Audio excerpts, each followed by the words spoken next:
صدر ذیشان، اہل میزان اور سامعین باتمکین، شاعر مشرق علامہ اقبال رحمۃ اللہ علیہ بیمار ملت کی صحت یابی کا نسخہ تجویز کرتے ہوئے عرض کرتے ہیں، تعلیم ہے اس دور میں امراض ملت کی دوا، ہے خون فاسد کے لیے تعلیم مثل نیشتر۔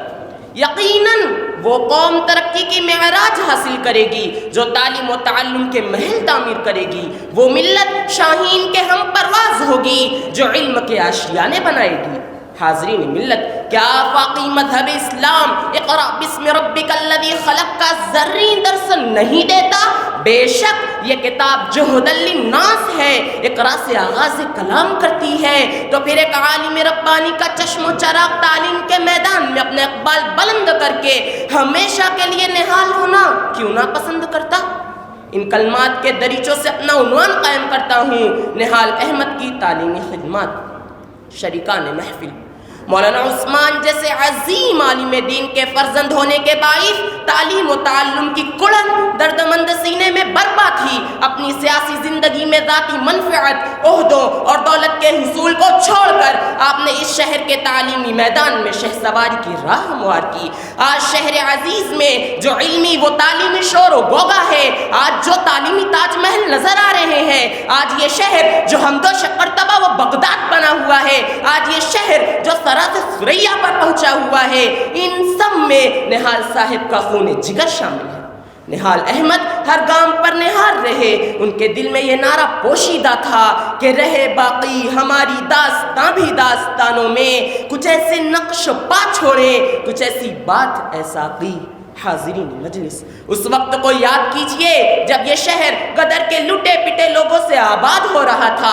اولین ترجیح روزگار کا حصول تھا، آہنی مشینوں سے نبرد آسماں تھا، مسلسل فسادات کی زد میں تھا، حکومت وقت کے سامنے مقہور تھا، صرف اینگلو اردو ہائی اسکول تھی۔ مجھے بتائیے وہ کون تھا جس نے انجمن معین الطلبہ کے لیے راہ ہموار کی، جس نے اردو پرائمری اسکولوں کے قیام میں اپنے ہمسروں کا تعاون کیا؟ آج یہ شہر جو تعلیم و تدریس کے بلند مقام پر فائز ہے، ان میں نہال صاحب کے لہو کی آمیزش ہے۔ جمہور ہائی اسکول اور ITI کالج قائم کر کے شہر کے انتہائی پسماندہ اور غریب بچوں کی فکر نہال صاحب نے ہی کی تھی۔ اور وہ وقت بھی یاد کیجئے جب مکانات کی تعمیر کے لیے انجینئر اور پلمبنگ وغیرہ کے کام کے لیے شہریان کو دشواریاں ہوا کرتی تھیں۔ آج جمہور ITI کے باعث مسلمانوں میں سول انجینئرز اور پلمبرز کی بڑی تعداد موجود ہے۔ حاضرین گرامی، کہ نہال احمد کی تعلیمی خدمات کا شجر اہل شہر کو پھل پھول نہیں دے رہا ہے؟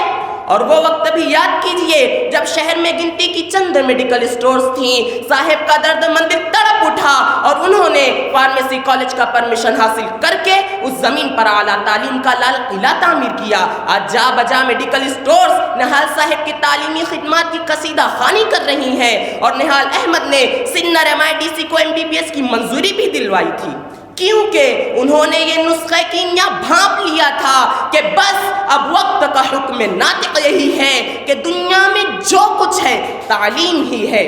حقیقت تو یہی ہے جناب علی، وہ سادہ مزاج سائیکل سوار وزیر ٹیکنیکل تعلیم، تکلفات اور شاہانہ زندگی سے عاری لیڈر شہر کے بے روزگار لوگوں کو باوقار روزگار فراہم کرنا چاہتا تھا، بے پڑھے لکھے لوگوں کو تعلیم یافتہ بنانا چاہتا تھا۔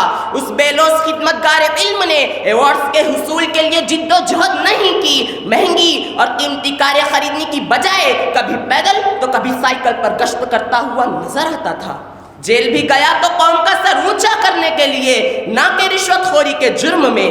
ایک زمانہ تھا جب خصوصاً اقلیتی اداروں کو NCC کی منظوری نہیں ملتی تھی، لیکن نہال احمد نے ممبر آف پارلیمنٹ بیرسٹر نعت پائی سے کہہ کر مالیگاؤں ہائی اسکول کو NCC کی منظوری دلوائی۔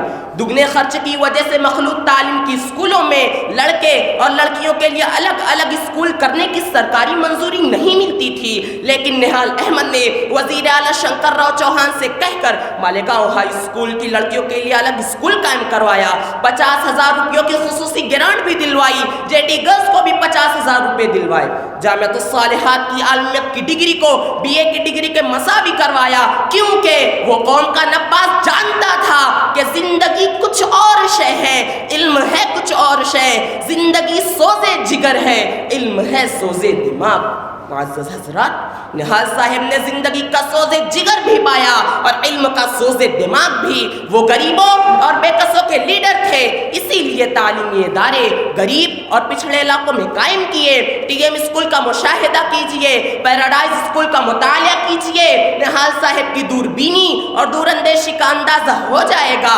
آج یہ شہر جو شہر اردو ہے، اسکولوں کا کالجوں کا شہر کہلا رہا ہے۔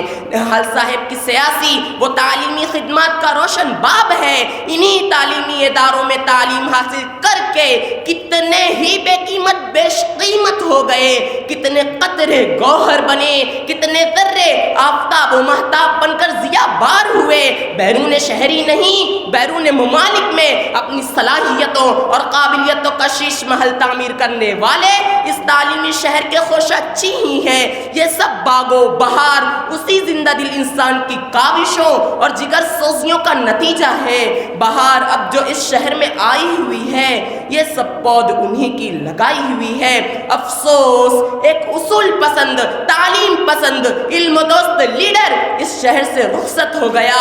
کاغذ قلم دوات سبھی مزمحل لگے، شاید دیار علم سے محسن چلا گیا۔ خدایا ان کی قبروں کو نور سے منور فرما، آمین۔ خدا حافظ۔